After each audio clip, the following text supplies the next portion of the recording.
What's up, Dragon Brood? So today I decided I wanted to play a deck that lets me play with some cards I don't normally play with, especially since we're getting toward the end of the season. And I figured, why not play a white life gain deck? We don't get to do that too often.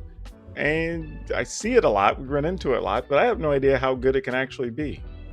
So I threw some interesting cards in there and we'll see what happens. It may be terrible in the current meta, but let's take a look. Also, before we hop into the video, I want to say don't forget I'm going to be doing coverage this weekend for the Players Tour Online 3 from 10 p.m. to 2 a.m. Pacific time on Saturday. So feel free to come hang out with us over there and, I don't know, be a support team for me. Cheerleaders or something. Also, I have a 2-week giveaway I'm doing. So there's a video, hit up the giveaway. Watch the video all the way through because there's something you'll want in there to make sure you're eligible. But yeah, check that out. I'm giving away some stuff. I have 6 packages of things you can pick from. It's going to be awesome. It's only up for about 2 weeks, so go check that out. But for now, let's get into this deck.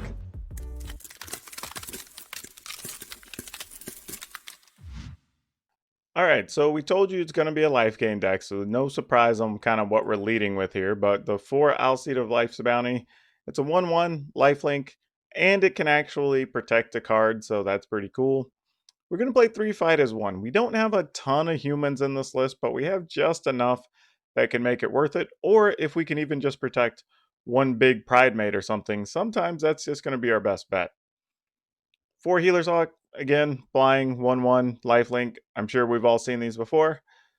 The Johnny's Pride Mate, probably the best card you can have in a lifelink deck. Full set of those. This is an interesting one. I'm playing 2 Brought Back.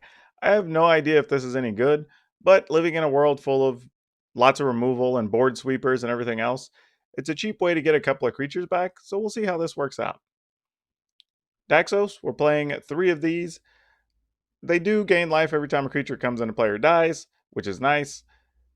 It's an okay sized creature for being a beater, but it's a life gain we're really worried about. Playing 3 Banishing Light just as an all-around catch-all for removal. 2 Gideon Blackblade. It's arguable that maybe we should have 3 of these. I don't really know yet. A couple of Heliod's for obvious reasons. Playing 2 Lava Brink Venturer. I was kind of just looking for something to fill 2 slots. And this card's at least pretty versatile. You can set it up where it can almost become unblockable against some boards. So, yeah, we're going to give it a go and see what it looks like. Linden, we're playing 3. Again, it's a life linker.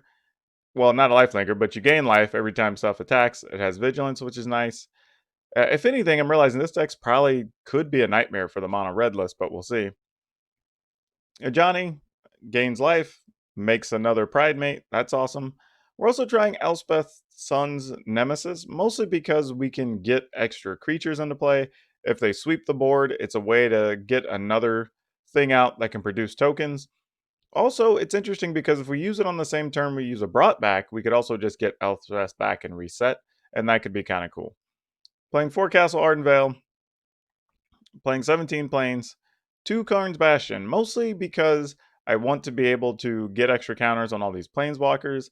Heliod, maybe putting counters on things, just get bigger Pride Mates, whatever the situation may be. Maybe a bad call. I could see a situation where we draw too many hands with the Castle Ardenvale and the Karn's Bastion, and we're just kind of upset at ourselves. But we'll see. Realistically, maybe this doesn't even need to be for Ardenvale. As a matter of fact, let's change that and get more planes in there. And that probably makes a little more sense. But anyway, let's take this into the arena and see how good it is. If I were to have any real concern with this list, it's that it realistically probably just needs to be playing Heraldic Banner. Because otherwise, I don't think it has enough substance to really, speed up the clock and kill the opponent as necessary, and that's a little bit scary. I'd like to be wrong, though, but who knows?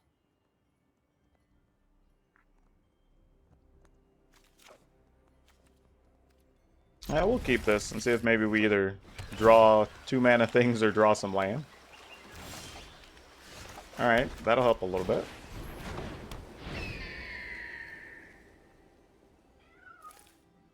I mean, I'm sure it's going to get bounced by Teferi on turn 2, but, turn 3, but that's okay. We just need to draw land now. That's our real plan. Because I would love to attack Teferi, get a counter from Heliod. That would be awesome.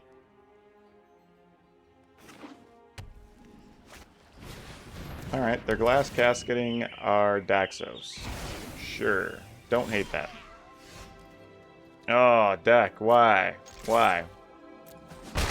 You're just hanging us out to dry here.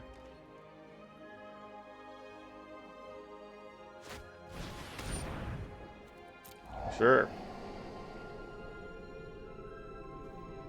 Oh, if we don't draw mana, this is a real non-competitive game here.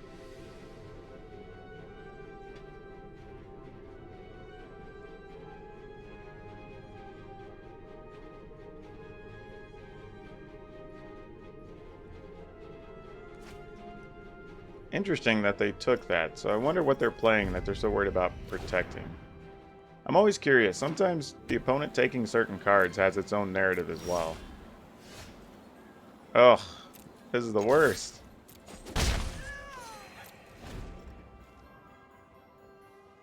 Yeah, I can't see there's much we're going to be able to do here. I feel like we're in bad shape now. Even if the opponent doesn't draw well, I mean, we're set up to die to whatever their big card is at this point.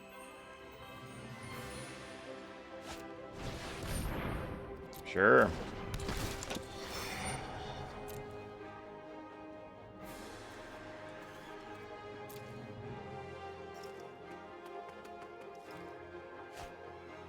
Alright, well they didn't take the Ugin, so that at least is something to hang our hat on for now. I mean, I guess we play Heliod. I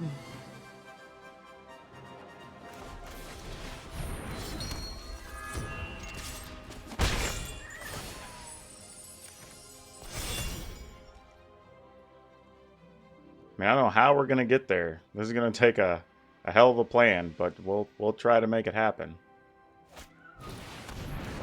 I mean, we can play Linden next turn. That turns this into a 3/3 when it attacks.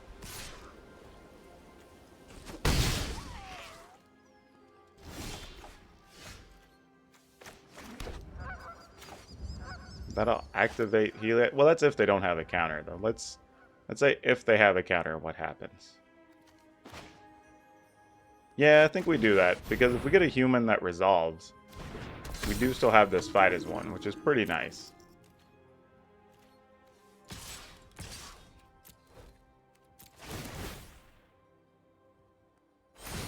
I'll probably split my counters. And we'll put one there. I have no idea if this fight as one will even resolve here, but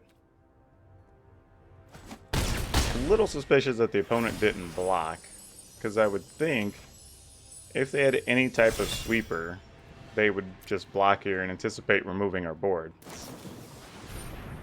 Alright, Omen of the Sea works. I mean, we really have to hope they don't have a Dovin's Veto here. The best thing would be if they don't sweep the board, we get all of our mana reset, and then we have this and this as an option. But yeah, if we somehow come back from this, this is going to be borderline miraculous. Opponent's not doing anything? Okay. I have to assume this is where the sweeper is going to come from, right?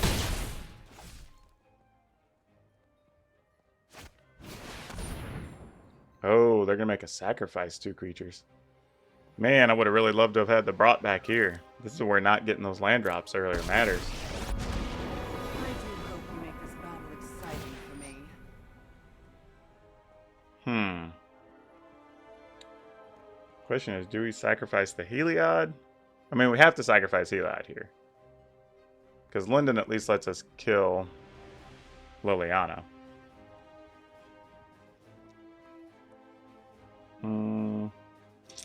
Yeah, I think we have to.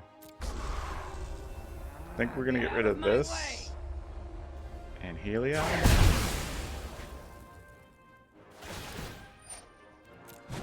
And it's not a happy time. I would have rather have seen a board sweeper there. For sure. I mean, the opponent next turn can even pay and just get Yorion back. I mean, pay and cast Yorion. Same turn, which is pretty gross.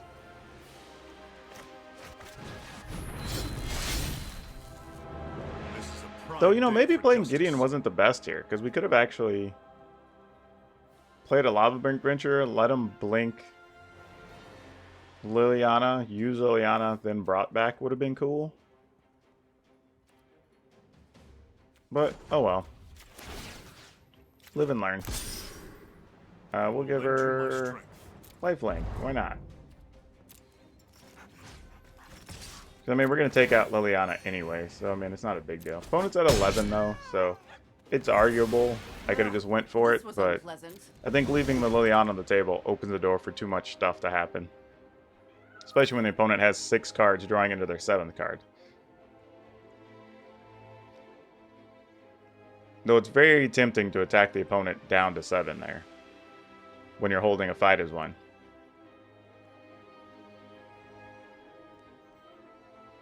Especially when Gideon becomes a creature, because then you could pump both, and that would have for sure ended things.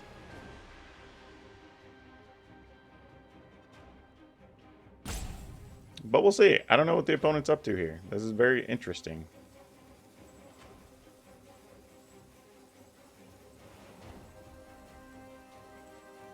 I mean, I don't know if they're interested in just removing Linden or not by itself. Okay, they're paying 3 to get that.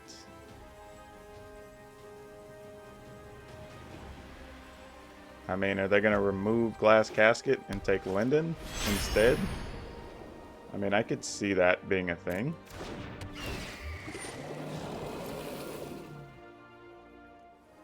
Kind of makes sense, really.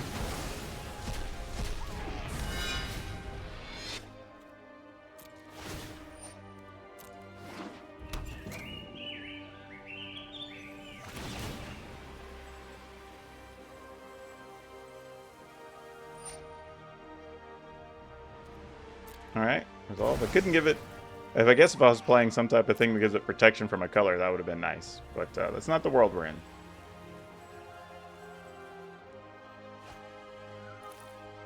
Interesting, they left 1 on top. Ooh, so close! So very, very, very close. It's not going to get there, though. Alright, Gideon's indestructible anyway. We can give Dactos indestructible. But the opponent to 9.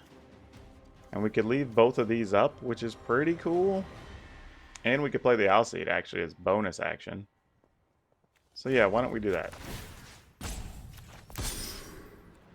Give it indestructible. We'll attack.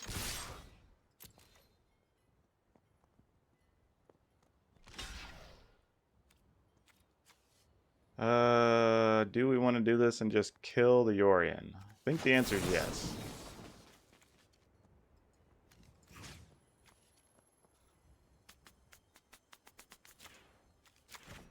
Oh, I forgot Gideon becomes a human. I would just, in my head, just have him as a planeswalker for some reason. Well, that changes a lot of things.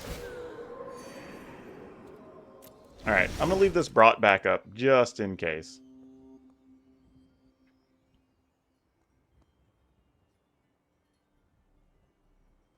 That Alseid would have been nice too previously to protect that Linden. Oath of Kaya. Okay, what are we targeting? The Alseid? I mean, we could sacrifice the Alseid.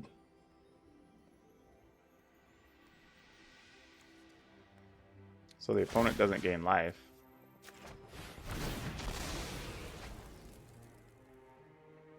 Oh, they'll gain life anyway. Aren't they? We'll give it protection from... Let's say white. I don't know what other stuff they have. Okay, so their target went away. Ugin. Okay, that should be game then. Oh no, because they're going after that. Oh yeah, it's 2 permanents. Okay, yeah. So that would have been fine. Yeah, no lies. I have no idea how we won that last match. I thought we were long done. We didn't even get our third land until like turn 6 or something. So that was kind of weird. We're gonna mulligan this. All right, this one's better. Do we want to tuck the Ajani? We'll probably tuck the Lava Brink Venture. Hope to draw some land to cast this Ajani, I think. Playing against yet another Yorion deck. Which is probably going to make Ajani all that more important here.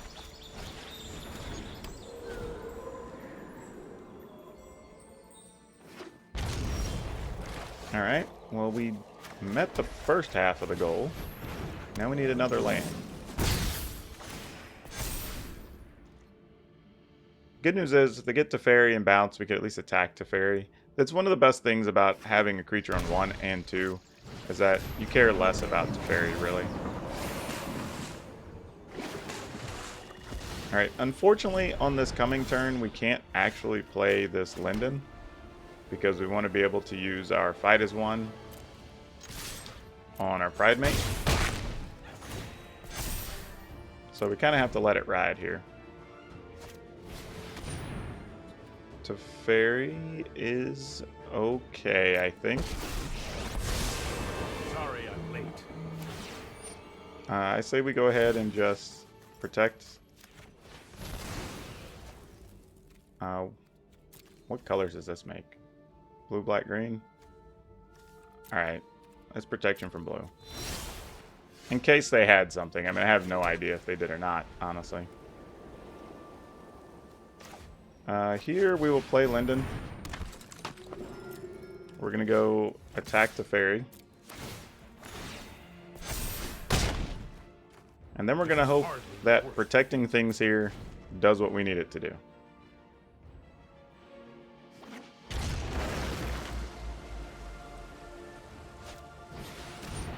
Elite Guard Mage. Alright, that's not bad. We're not afraid of a Guard Mage. Still want to draw a land here, though, so we can play Pridemate, or I mean Strength of the Pride, and... Oh, well, we won't be doing that. So, we're just attacking.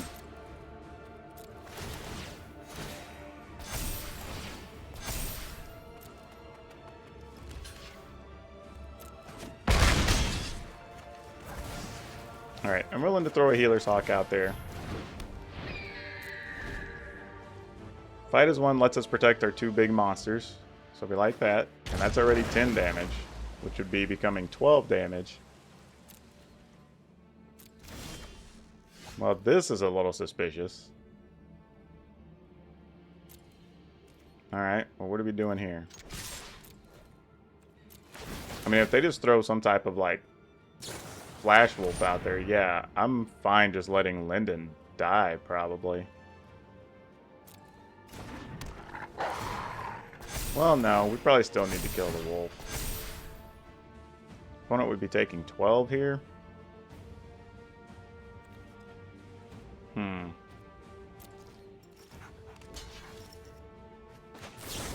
Alright, well, if we lose our board next turn, we lose it. We do have Planeswalkers that can get us through this.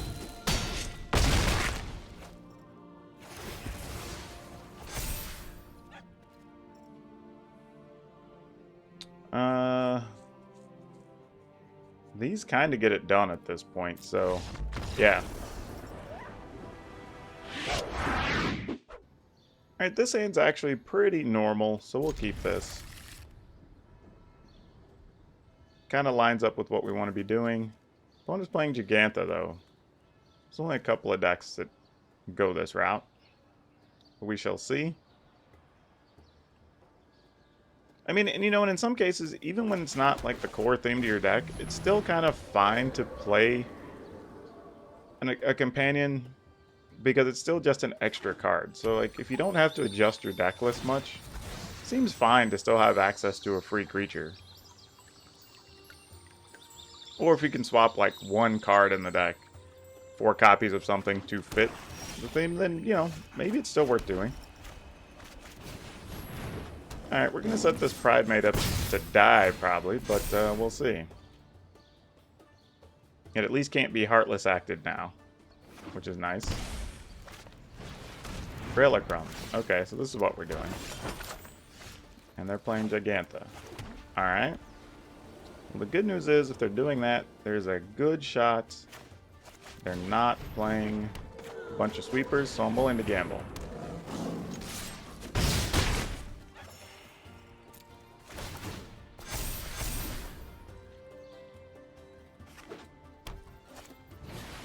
Alright, you have a Woe Strider, which our board doesn't really care much about.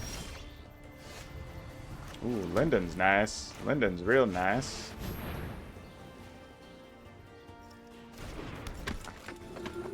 So if they don't block either of these, that's just going to be a giant pile of damage. Yeah, we're attacking with everything. We lose one all seed here. I'm willing to take that gamble.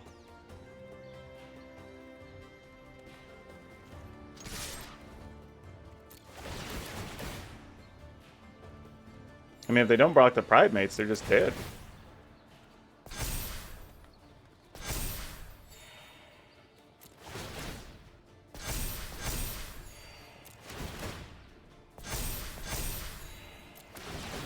Yeah, this is basically a turn 4 win, because I don't even know what the sacrifice deck does at this point.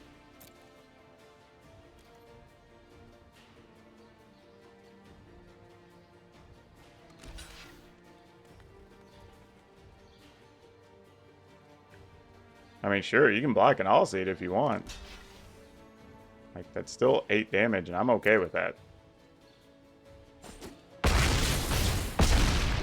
I mean, sure, we probably should kill Woe Strider because they can still in a Pride Mate or whatever here, but they're at 5.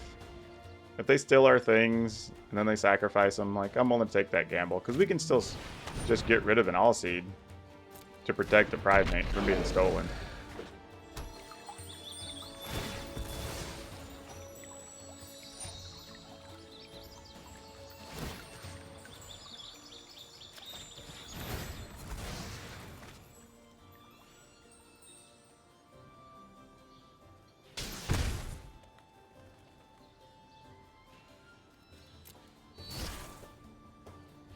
I mean, they'll take our 9/9, sacrifice it, hit us. Oh, they didn't even have it. Oh, just a Witch's Oven? Yeah, we don't care about that at all.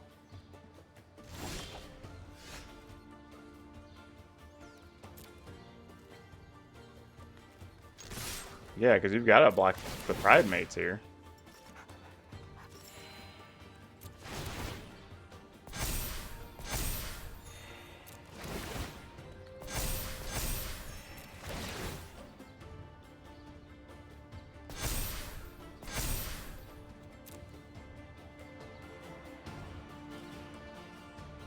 I mean, I'm not going to put them at 3 or 2 because it doesn't do anything. I mean, I could put them at 1, I guess, but it's all really the same.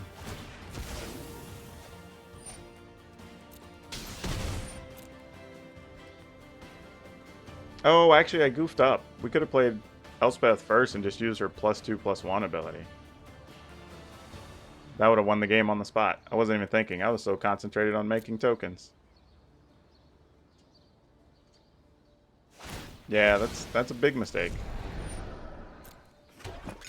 See, this is what happens when you play a deck first go right out of the box. Silly things happen. Alright, well, definitely a punt there, but we'll just make 2 tokens, because if nothing else, we have blockers for them stealing our stuff, and then we just try to win next turn. Yep. Okay, opponent goes first. They are playing a Knights deck of some sort here.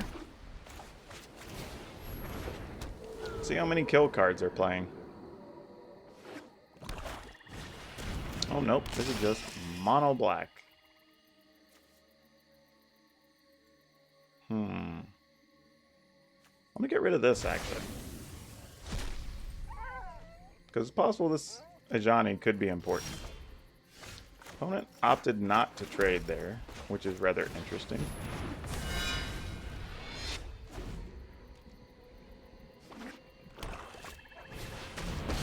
Davriel. So we're going discard heavy? This is interesting. Let's tidy up. Sure, we'll get rid of the other one. Oh, of course that's what we draw.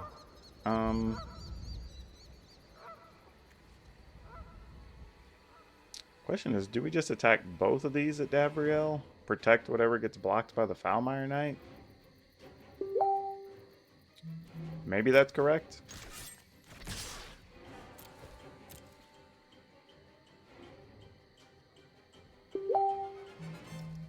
Oh, sorry about all the notifications, people, coming in. They don't want to block with the Foulmire Knight. Why is that?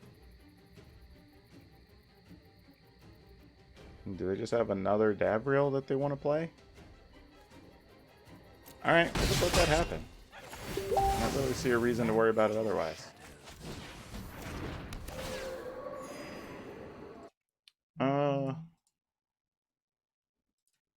Alright. Let's just end the turn. Underworld Dreams? Okay. I don't even know what's happening here.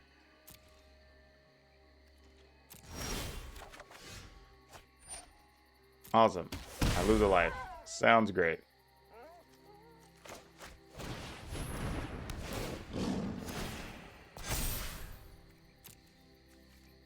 We'll attack with both of these, because why not?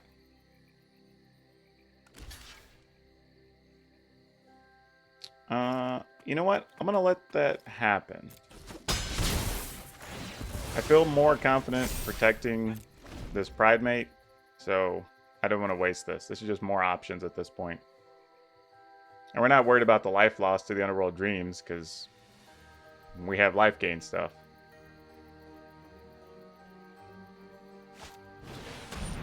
Cry of the Carnarium. Alright, so we have to give this protection from black.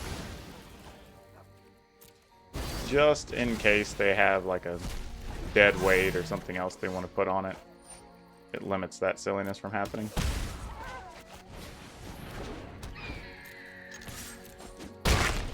Yeah, at this point, we can win this race pretty effectively. And this is before we even get this Ajani down. Extinction events. Ah, it exiles. It doesn't destroy. That's a problem. Fair enough. Come on, land. Ugh. That's going to be sad if we lose this just because of no land. Come on, deck. Don't do this to us. Alright, well now they have a life linker. This is going to get kind of silly. Davriel is going to be mildly annoying. Dealing with you should be easier than No problem, we'll just discard that. There's the land we've waited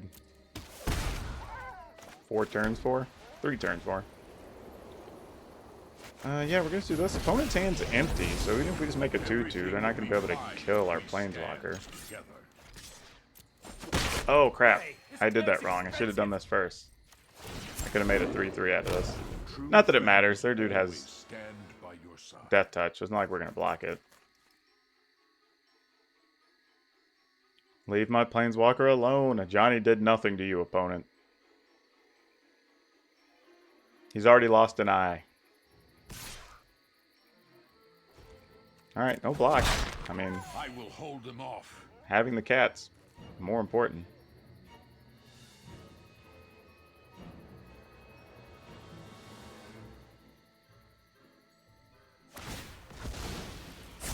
A mine Sure. is a terrific thing to waste. Extinction event for even? Alright, you do what you gotta do. I feel ya. Alright, we'll make a token. We'll plus a Johnny. We thrive when we support one another.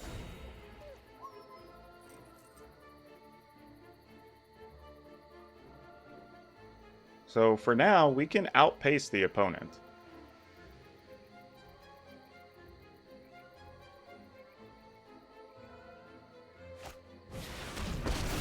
Nixilis. This is every time we draw a card, right?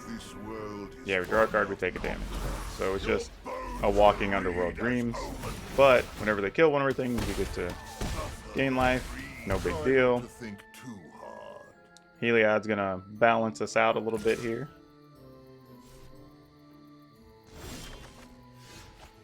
Oh, that's cute. Knowledge is not without price. Alright, so we could gain 1, play that. But that has Death Touch. How do we want to deal with this? Opponent's not going to kill us anytime soon, so I'm not worried about that. We could just get rid of Nixilis if we wanted to. So I think our play really is just play this. Because that's just more annoying. I don't care about this 1 life, especially with Heliod and the Johnny and his stuff rocking and rolling over here. And then I'm just going to make it 2/2. My pride grows stronger. And then play Heliod. And then no attacks. That gets everything on the table. They kind of have to deal with this Pride Mate at some point. Alright, I'm willing to block.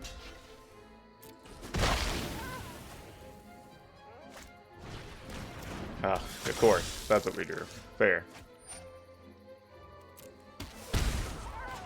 Alright, we're going to make another creature. We're going to gain some life. I sense the good in your heart.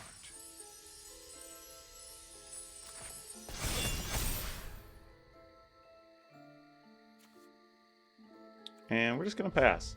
So now the next thing we get is actually going to make Heliod live. And then we're just going to be able to attack with Heliod and these tokens we're going to be making if we want. I think this is where we finally turn the corner on the opponent. Even after all the discard. So we can go ahead and gain life. Find your inner strength.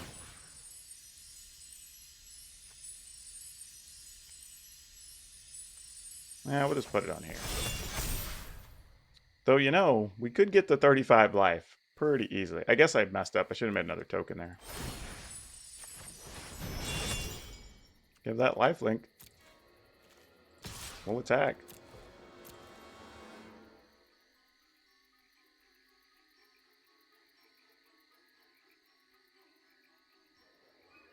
Yeah, making you trade for the lesser thing, opponent.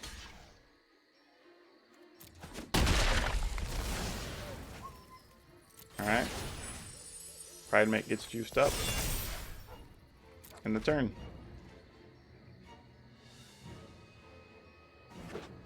I mean, in 2 turns, we're going to be able to just go ultimate on this if we want to. But not like they really have anything to remove. I like their plan, though, right? It's all this discard stuff, make you draw things, take damage. If they death touch you, your bigger creatures can't do anything, but you stick to the ground. I mean, just the downside for the opponent is we're making tokens and gaining life and kind of offsetting their plan. In a way, it's kind of like the worst thing that could have happened to them.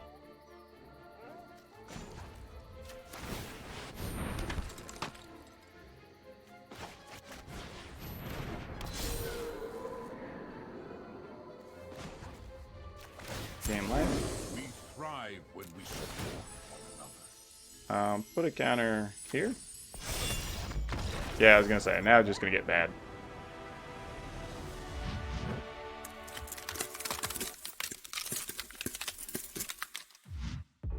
Okay, so who knows? Maybe I was wrong about this deck. I thought we were gonna need those heraldic banners possibly as part of the list, but I think maybe between the brought back, the planeswalkers, the fight as one, it's actually an okay list. I think it does pretty well. For best of one, I would probably rock this. I think you can hold up against the mono red decks. I think having the banishing lights helps. Having some indestructible things between the Heliod and not Johnny, Gideon actually makes a difference. So overall, yeah, it's pretty neat. I'm digging it. I like it. Let's do it. So if you're looking for a good best of one deck, I think this could work. I didn't make a sideboard for this. I just assumed I'd play it as is. Downside is we never really got to see Karn's Bastion come into play. We had a couple of games where we had tokens on multiple things, so that could have been cool. So I don't know. Maybe the card's just being too cute, but I don't know. It was worth a shot. You know, this is why we do these experiments. And again, I want to remind everybody, if you haven't, remember to like the video, subscribe to the channel, hit that notification bell. We are less than 100 away from hitting 2,000 subscribers, so help us get there. It's going to be awesome. And we have a giveaway going right now, so check out that video. It's from 2 days ago. We're actually giving away 6 packages of things. We're going to draw 3 winners that they can pick from those. So remember to watch the whole video because there's stuff you're going to want to know, and that will give you eligibility for the prizes. And then one last time, if you didn't know, I'm going to be doing coverage this weekend for Players Tour Online 3. So come check us out on the official Magic channel over on Twitch. I'll be on from 10 p.m. to 2 a.m. So come say hi and, you know, make them feel good for having me on coverage. But I think that's it. I've got nothing else for the moment. We'll see you with another video tomorrow. We'll talk to you next time.